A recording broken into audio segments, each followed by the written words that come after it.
There is a very specific, unforgettable look someone gets right before their entire reality collapses. It starts around the eyes, where a tiny twitch of confusion suddenly freezes their confident smirk. Then, slowly and helplessly, the color drains completely from their cheeks until their lips turn dry and pale. I watched that exact expression spread across my cousin Brett's face as our county's most powerful property manager pushed past the security line, completely ignored Brett's outstretched hand, and bowed his head directly to me.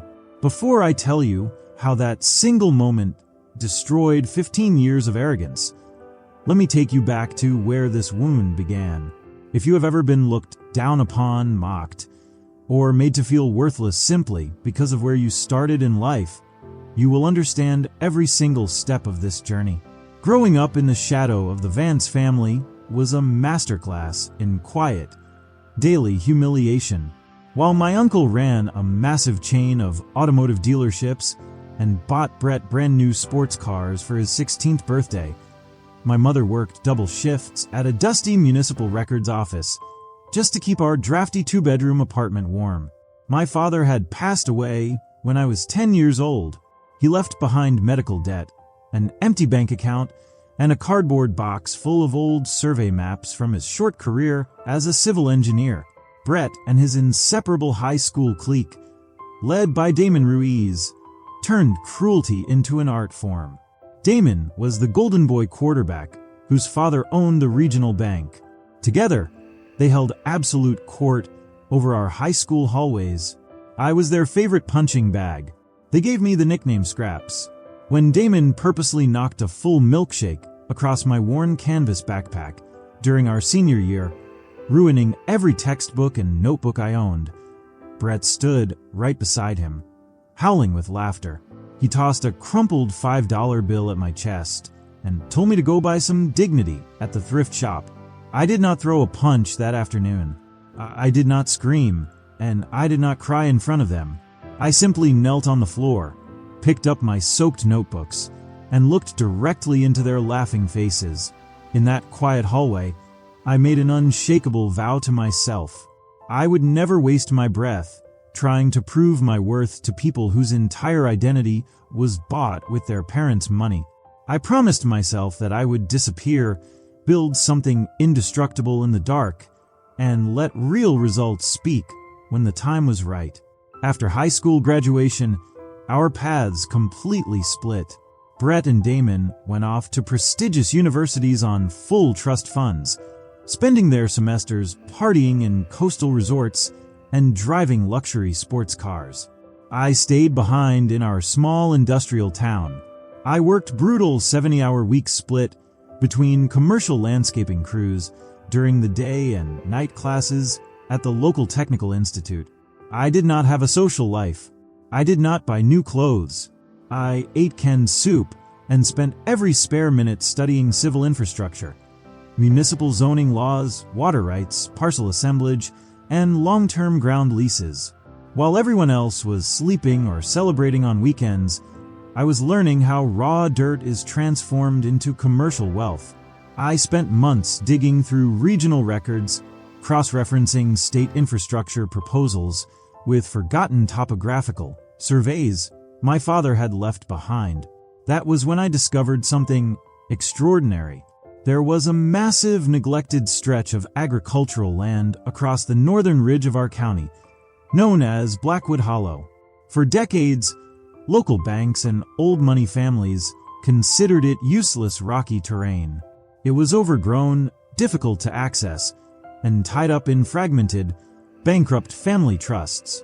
Nobody wanted it, but I knew something they had not bothered to research.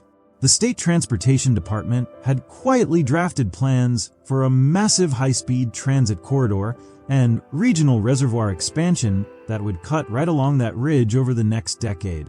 I took the biggest gamble of my life. I used every single dollar of savings I had scraped together, took out high-interest private microloans, and leveraged every scrap of collateral I could find to buy those abandoned parcels. One by one, for the next 12 years, I was a complete ghost to everyone from my past. I did not have any public social media profiles.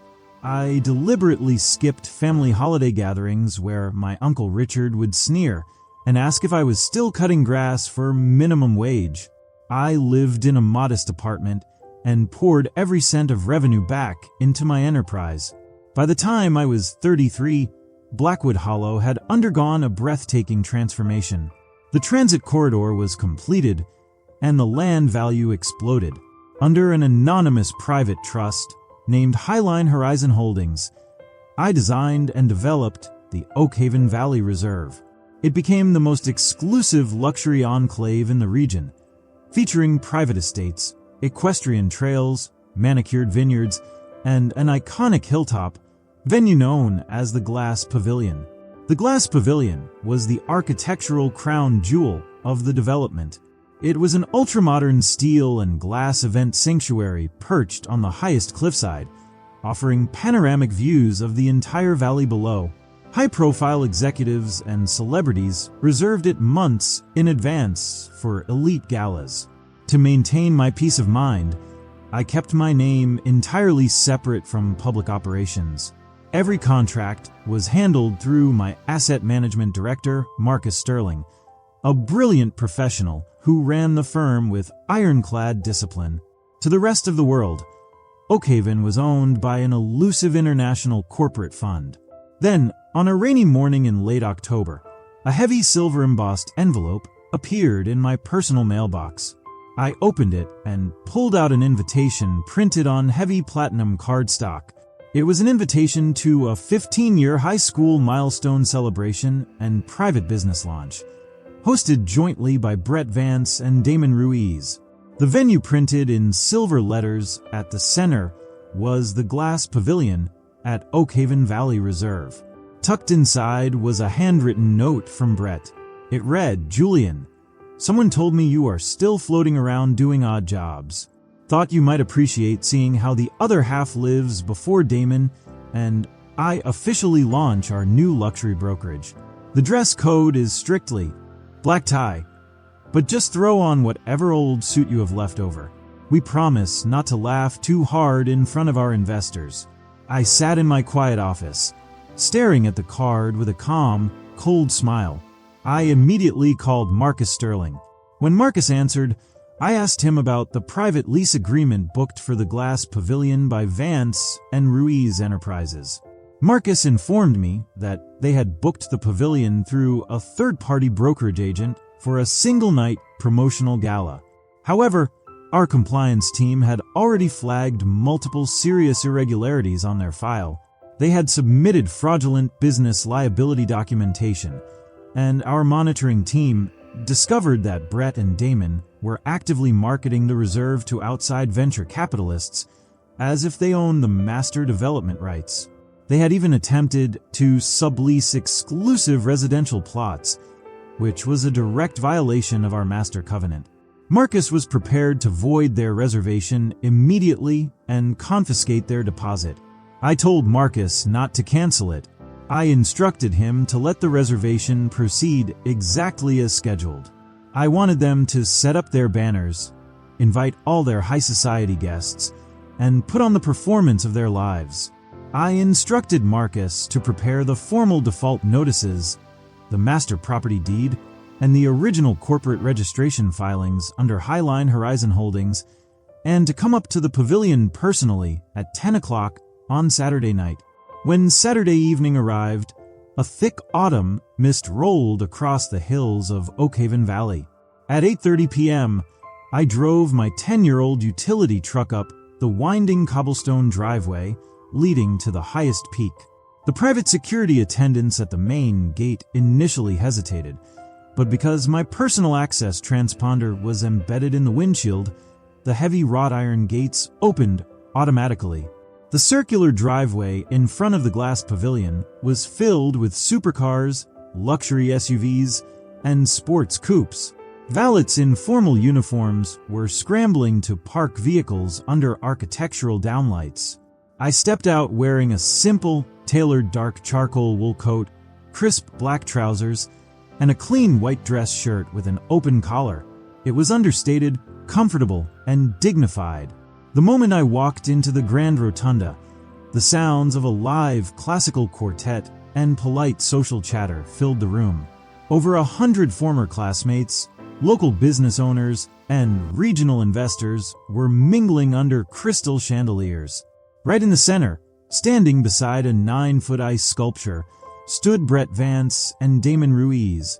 Brett was wearing a loud midnight blue velvet tuxedo with oversized gold cufflinks, holding a crystal flute of vintage champagne. Damon stood beside him in a sleek dinner suit, holding a tumbler of aged bourbon. As I walked near the perimeter, Brett's eyes locked directly onto me. A mocking smirk spread across his face. He tapped Damon on the shoulder, whispered something into his ear, and Damon burst out laughing. "Well, look who actually found the courage to drive up the mountain," Brett announced in a booming voice that cut through the music and silenced the room. "Everyone, give a warm welcome to my cousin Julian." The circle of former classmates parted, turning their heads to look at me. Damon took a step forward, swirling his bourbon with deliberate condescension, asking if my GPS got lost on the way to the hardware store and laughing about my plain coat. I stopped a few feet away, keeping my posture relaxed, and replied in a steady voice that the coat was clean and that they had found an impressive location for their gathering.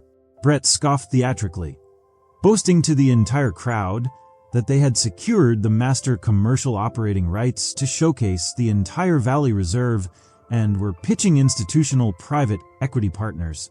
Damon joined in, bragging that they practically own the entire ridge, and mockingly offered me a job as a stable maintenance worker at $22 an hour. Cruel snickers rippled through the circle as our former classmates laughed along to stay on the good side of the wealthy hosts. I felt a quiet, powerful calm settle deep within my chest. I felt zero anger and zero urge to shout. I simply thanked Damon for the offer and told him we would see how the evening developed.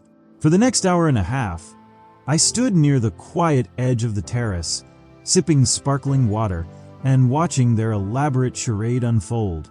Brett and Damon moved from one investor group to another, spinning grand promises about their supposed ownership, boasting about liquid assets, and taking credit for the architectural mastery of the very buildings I had designed. Every few minutes, Brett would send a waiter over to offer me tap water or leftover appetizers with a patronizing wink. At precisely 9:58 p.m., the heavy bronze double doors at the main entrance swung open. Marcus Sterling stepped through the threshold, flanked by two senior property coordinators. Marcus was an imposing figure in regional business circles, standing 6 feet 3 inches tall in an immaculate bespoke 3-piece charcoal suit, carrying a thick black leather portfolio with the gold emblem of Highline Horizon Holdings. The live quartet stopped playing, and the room quieted down immediately. Prominent regional bankers and commercial investors stood up straight, recognizing the gatekeeper to the county's largest development projects. Brett's eyes went wide with pure excitement, believing this was the pinnacle of his career. He handed his glass to a server, marched across the marble floor, and loudly greeted Marcus, announcing to the entire room that they were ready to finalize the long-term master contract for the reserve. Brett thrust his hand forward with aggressive confidence. Marcus Sterling did not even glance at Brett's hand. Without breaking stride, Marcus walked right past Brett as if he were an invisible piece of furniture. The entire ballroom froze in dead silence. Brett's hand remained suspended awkwardly in midair, his confident smile withering into sheer confusion. Marcus walked straight through the stunned crowd toward the terrace windows where I was standing. He stopped 2 feet in front of me, stood at formal attention, and dipped his head with profound respect, greeting me clearly as Mr. Vance and reporting that the full compliance review, title verification, and lease audit had been completed as instructed. You could have heard a pin drop. Brett rushed over, his face flushed, bright crimson, and veins bulging against his collar, frantically asking why Marcus was addressing a nobody like me. Marcus slowly turned his head, his eyes turning to pure ice, and declared with crushing authority that I was Julian Vance, founder, sole managing partner, and sole beneficial owner of Highline Horizon Holdings, and the legal title holder of the entire Oakhaven Valley Reserve, including the pavilion, the vineyards, and all 35,000 acres of the mountain. Damon Ruiz stood 5 feet away as his fingers went limp. His crystal tumbler shattered violently against the marble floor, splashing dark bourbon and ice across his shoes. He stammered in disbelief, insisting that the ownership group was registered under an anonymous fund. I stepped forward into the silent room and calmly explained that I was the trust. I explained that I had bought the land 15 years ago while they were wasting money and mocking others, and that I had built every single piece of steel and glass they were standing upon. Brett looked as though he was about to collapse. His chest was heaving, his jaw hung slack, and his eyes darted in pure panic around the room as every investor and former classmate looked at them with total disgust. Brett desperately pleaded that they were family and that his earlier insults were just harmless banter. I replied that banter is shared between friends who respect one another, whereas they had spent their lives tearing others down and were now caught committing fraud. I turned to Marcus and gave the order to void their temporary event tenancy immediately for gross contractual breach, to escort Brett and Damon off the property, and to give the remaining guests 30 minutes to arrange their transport and exit safely.